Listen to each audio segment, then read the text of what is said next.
আসসালামু আলাইকুম। কোরআনের বাংলা অর্থ হইতে পড়া হইতেছে 210। তারা কি সেদিকে তাকিয়ে রয়েছে যে মেঘের আড়ালে তাদের সামনে আসবেন আল্লাহ ও ফেরেশতাগণ, আর তাতেই সব মীমাংসা হয়ে যাবে।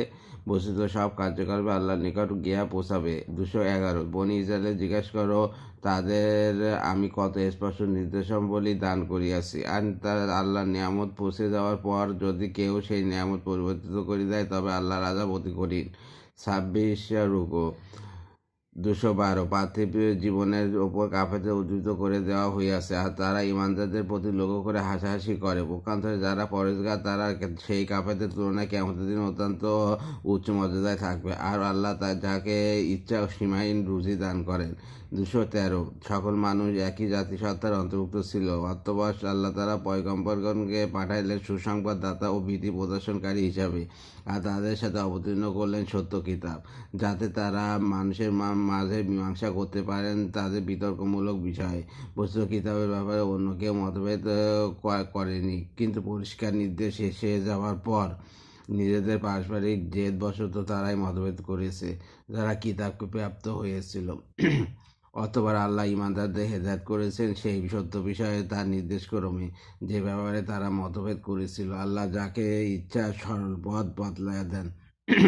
214। তোমাদের কি এই ধারণা যে তোমরা জান্নাতে চলে যাবে, অথচ সে লোকদের অবস্থাও অতিক্রম করনি যারা তোমাদের পূর্বে অতীত হয়েছে? তাদের উপর এসেছে বিপদ ও কষ্ট, আর এমনইভাবে শিহরিত হতে হয়েছে যাতে নবী ও তার প্রতি যারা ঈমান এনেছিল তাদের পর্যন্ত এই জন্য বলতে হয়েছে, কখন আসবে আল্লাহর সাহায্য। তোমরা শুনে নাও, আল্লাহর সাহায্য এখন তো নিকটবর্তী।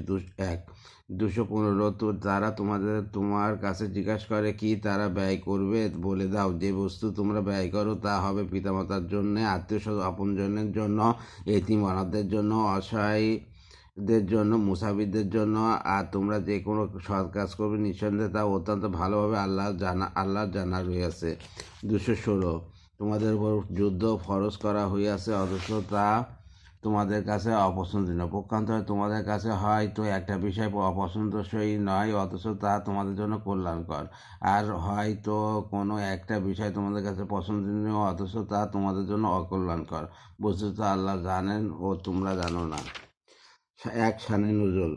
মায়রেতুল তানজিম গ্রন্থকার হযরত আতা রাদিয়াল্লাহু হতে বর্ণনা করেন, রাসূলুল্লাহ সাল্লাল্লাহু আলাইহি ওয়াসাল্লাম যখন মদিনায় হিজরত করেন তার পর্যায়ক্রমে অনেক সাহাবীও হিজরত করে মদিনায় চলে যান। অসহায় এইসব ব্যক্তি মদিনায় এসে অনেক দুঃখ কষ্ট ভোগ করেন, কারণ তাদের ধন সম্পদ মক্কায় কাফিররা দখল করে নেয়। এদিকে মদিনায় তারা অর্থ সংকটের পাশাপাশি ইহুদি ও মুনাফিকদের সহযোগিতায় নানাবিধ বিপদের শিকার হন। এতে তাদের কারো কারো ধৈর্যের বাঁধ টুটে যায়। এমন অবস্থায় আল্লাহ তাআলা তাদেরকে সান্ত্বনা দানে এ আয়াত অবতীর্ণ করেন। আল্লাহ হাফেজ।